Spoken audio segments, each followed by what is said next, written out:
What's going on, everybody? I'm bringing you a really quick video, super value, packed with like hella value. So like if you want the full value, full screen this shit, watch, pay attention. Like this shit is actually fucking like life changing. So what I'm gonna share with you is like the 5 things that I learned from the most successful solar sales rep in the whole country. And this stuff is not just like for solar sales or even sales. Like you could apply this to a lot of aspects in your life. He spoke to me personally because, you know, I got the opportunity to kind of chop it up with him because I was trying to ask my boss a question, and my boss directed me to this guy. And when I talked to him, the shit that he shared with me was life changing. And then on top of that, like he gave like a training with like a lot of us, and I pulled some stuff out from there too. So let's get right into it. We got 5 things that he basically taught, and they're super value. So like I said, if you do not have the attention span to stick around or watch this video in full screen without having to look for another YouTube video or checking like your notifications on your phone, please go ahead and just click off the video and save yourself some time, because you're not ready to have your life change, because this information is fucking important. So let's just get right into it, guys. Number 1 is what he told me is it's not about doors knocked or sales made. It's about hours worked. And so like I said, last year he pulled off over 260 fucking deals or something like that. And he said, it's not about how many doors you knock. It's not about how many sales that you made. It's about hours that you work. This guy works 12 hours a day, 7 days a week. And he's like, yes, from like 9 a.m. to 9 p.m., I'm out there, I'm fucking knocking doors. I'm not doing anything else. I'm not fucking off my time. He's like, I'm just putting in the work. And like for me, I was expecting to become successful off 4 hours a day. Like I have it written up there on my fucking thing. I was like, 2:30 to 6:30, be out there every day. And it's all like, my goal was so fucking like small dicked that I literally needed to get sometimes you need to see like what hard work is for you to actually truly realize that you're not doing shit with your life. So ever since that day, like I've been getting out before noon, been seeing I don't know if I've been seeing more success, but I've also been tracking my hours, and it's going to be going at a lot faster pace for me to hit 1,000 and become good at sales. But that was a sidetrack. The other thing he said was like related to that was, you know, just he's focusing on the process. You know, he's spending time out there knocking doors. You know, you could be spending time shooting hoops. You could be spending time playing guitar, bro. You could fucking be spending time coding or something. Like if you're just putting in the hours into it and just focusing on just doing that instead of like the sales that you're making or the points in the game that you're shooting when you're playing basketball, you know, just looking at dumb metrics. If you just focus on applying the process instead of dumb metrics, you will get much better results. Like the process is more important, you know.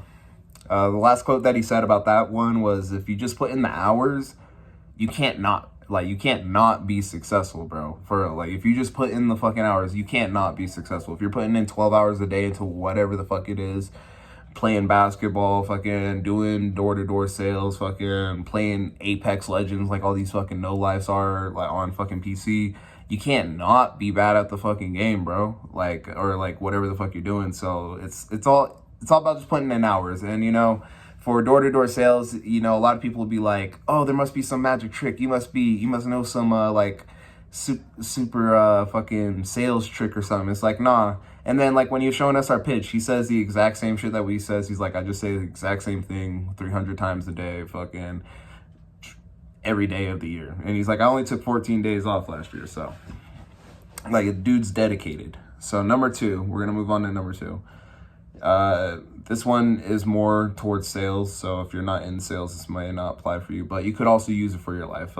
What it says is focus on getting that one sale / victory early in the day.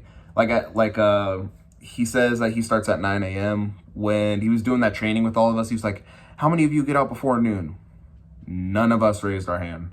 And then that's when I was like, oh, dude, we are not doing shit, bro. And like all the people I was modeling myself after, they weren't even like successful. So I had to see this guy to show me what success was.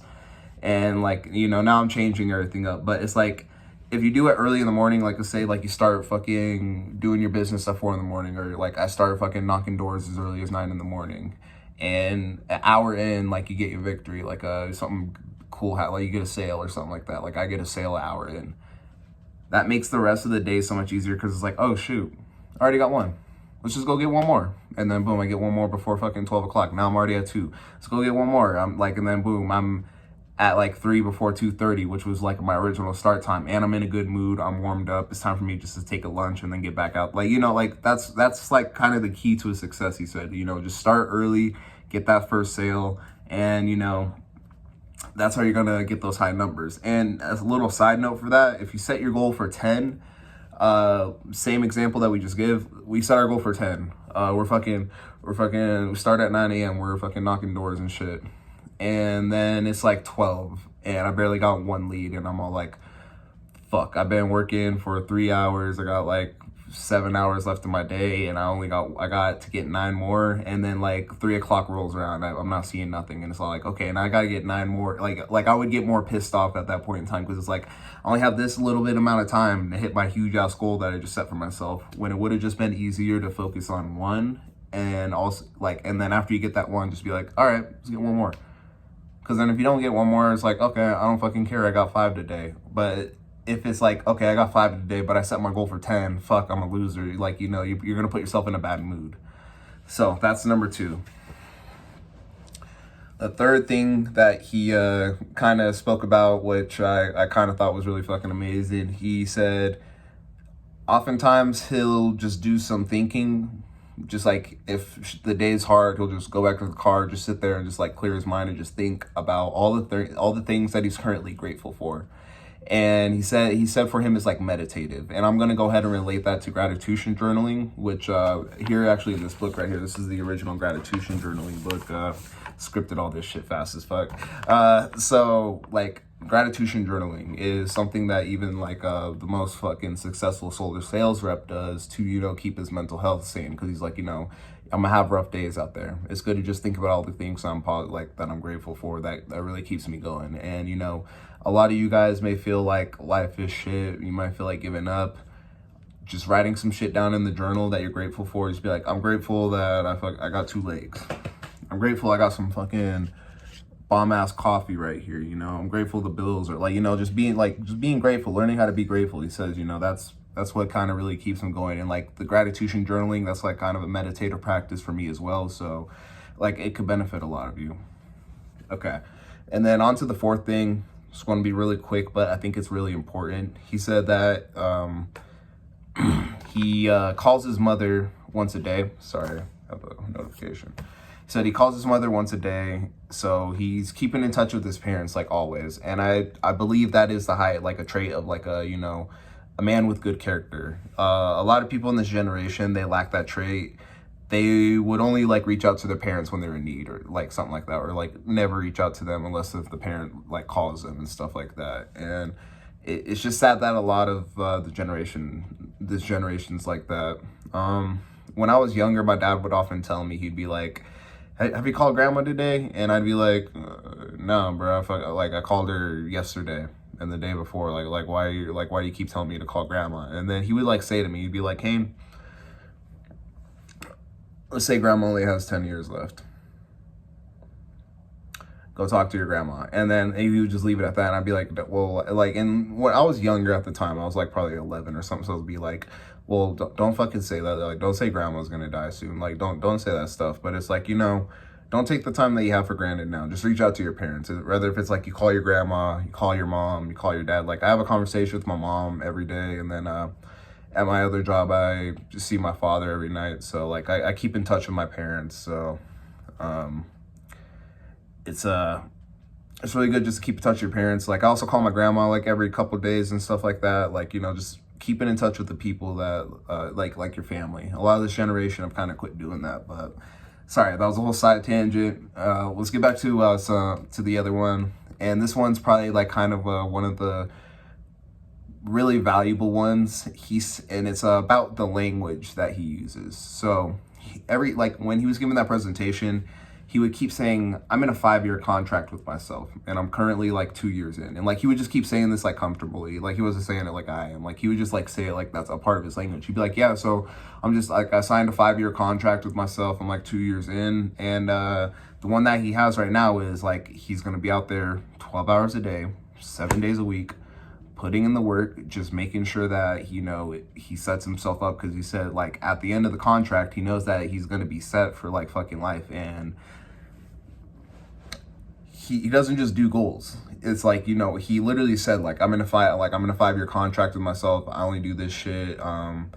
Like I'm going to be out here 12 hours a day, 7 days a week. I've only taken 14 days off in the last 2 years. Like he's committed to his goals. And I think it's important that he said like, I'm in a 5-year contract with myself, instead of being like, yeah, I should go out and do 12 hours a day, 7 days a week, and I'll probably be successful. Instead of saying that, be like, no, I'm in a 5-year contract with myself starting today.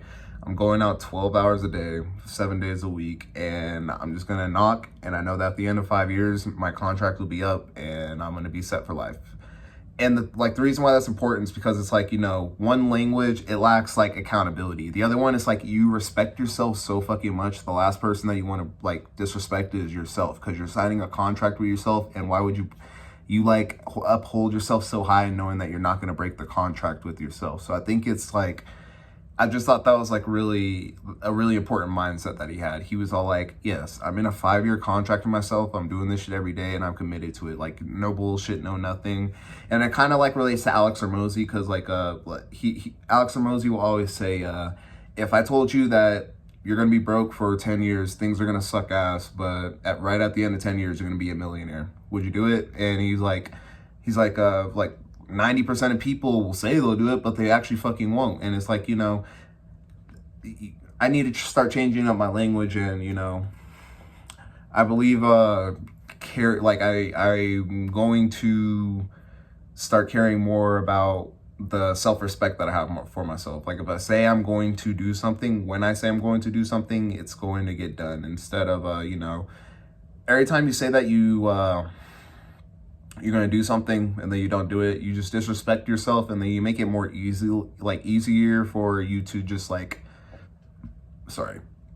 to disregard yourself later on. So then it's like you're building the habit of just not doing the shit that you're supposed to do. So that's just kind of why that was important. But like I said, right there, that was 5 things that was taught to me by this fucking goat of a salesman that I got to talk to. And I'm so actually, you know, that just brought me to another point. I'm so fucking actually happy that, you know, like I even took the chance to even join this job, because it's like, you know, even this like stuff right here that he just basically taught me off of like fucking 3 days of talking to the nigga. All this stuff that he taught me was fucking so valuable. And it's like, I would have never got that if I would have kept fucking slaving my ass off stacking in boxes for $4 an hour. It's like, you know, I took a chance. I went 100% commission based. I went to the biggest company who had the most talent, and you know, now I'm learning from really talented individuals. And like, I think that's what's more important, because ever since I met this guy, like I had some other mindset shifts. I like thinking like, you know, I'll save all that shit for other videos, but like being around people who are fucking like levels higher than you is gonna fucking make you change you. So like, if you ever do want to be successful, don't hang around lower talent, even if it just pays a little bit more money. Like try to hang around people who are fucking successful. It's like, even if you have to do like a fucking internship at a big ass company, but like you get to talk to some video editor who's done like 14 projects for Disney, and you're a video editor, and like you get to work with him directly. Fucking do that shit, bro. Like do it on the side. Like get around fucking talent. Like it's so valuable. But I'll end it off there. Sorry, I got a little bit passionate about that, but I hope you guys got some value out of this video, because I've got some value just from talking to the dude. So hopefully some more shit will manifest over time, and you know, I could give it to you guys. But fucking just do something productive today. All right, guys. Check the link in the description to join the Discord if you want to get in touch with me. Other than that, I'll catch you guys up later. Peace out.